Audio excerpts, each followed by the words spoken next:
Hello mga kamasla! Gusto ko lang ipakita sa inyo na ang ganda na ng New Zealand ngayon. Ang ganda na mag-aura-aura guys kasi nagsilaglagan naman na ang mga dahon nila. Uy, nagkukulay dilaw na talaga mga masla. Pero excuse lang gid mo sa mga attire mga masla kay kapoy na jud kayo magbihis. Nakakatamad na magbihis kasi itong mga tanawing to malapit na malapit lang kung saan kami nakatira at libre lang ang magpunta dito mga masla. Yan ang kagandahan dito sa New Zealand mga masla kasi yung mga natures kahit ang ganda-ganda kahit dinidevelop nila libre lang mamasyal. Kaya parang feel talaga namin na umaaura pang TikTok, pang upload at gusto ko na rin ipakita sa inyo mga masla gaano kaganda ang mga puno. Autumn na kasi mga masla kaya nagfo-fall na yung mga dahon nila. Kusa silang nagiyelo at nangalaglag na lang. Ganyan talaga ang cycle ng mga puno mga masla o kusang nalaglag yung mga dahon nila kahit walang sumasalo nalalaglag na lang sila. Char! So, hindi na talaga kailangan may sumalo mga masla, no? So, nakaka-amaze lang talaga. Nakaka-amaze tingnan kasi hindi tayo sanay na may ganito sa Pilipinas. Makakita ka man ng ganito sa Pilipinas mga masla, pero tuloy-tuloy na yan. Mamatay na yan. Hindi na mabubuhay ang mga punong yan. Pero dito mga masla, after ng winter, mabubuhay din ang mga punong yan. Kusang sisibol. Lalabas yung mga bagong dahon nila. Yun naman yung tinatawag nating spring season. Ang ganda na naman mag-aura-aura kasi green na green yung mga tanawin. Medyo umaambon kanina mga masla kaya nakikita tayong rainbow. Buti na lang mga masla hindi ako dito nakatira kasi kung andito yung bahay ko nako mamroblema ako kakawalis ng mga dahong ito.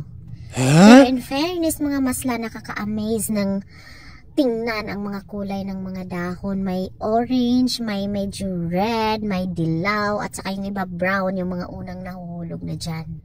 Gusto lang namin talagang i-enjoy ang moment na to mga masla kasi baka hindi na kami makapag-autumn ulit dito sa New Zealand kasi sa bagong update ng immigration ngayon baka makauwi na kami after ng aming mga visa which is this year. At itong mga videong ito na i-upload ko sa YouTube mga masla or sa aking TikTok or Facebook page ay maging memory, good memory ko dito sa New Zealand.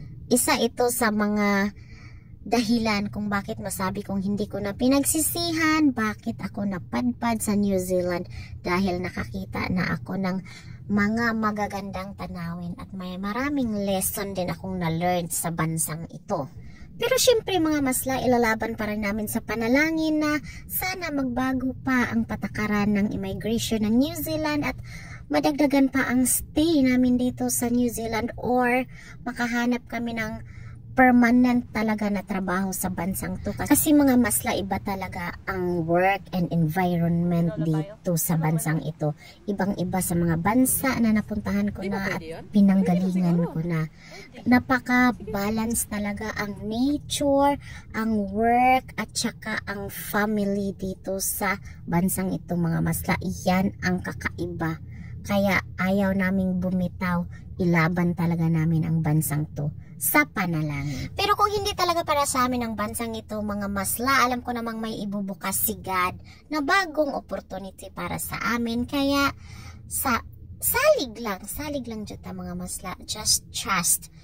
Si God na ang bahala kung ano at para saan kami nararapat o diba mga masla. So thank you for watching. Sana nag-enjoy kayo at nagandahan din kayo sa pinakita kong mga clips lang ito mga masla. Hindi talaga ito yung mga video na pang magandahan, pang malakasan kasi konting pitik-pitik lang tayo kasi hindi naman tayo mga professional na videographer.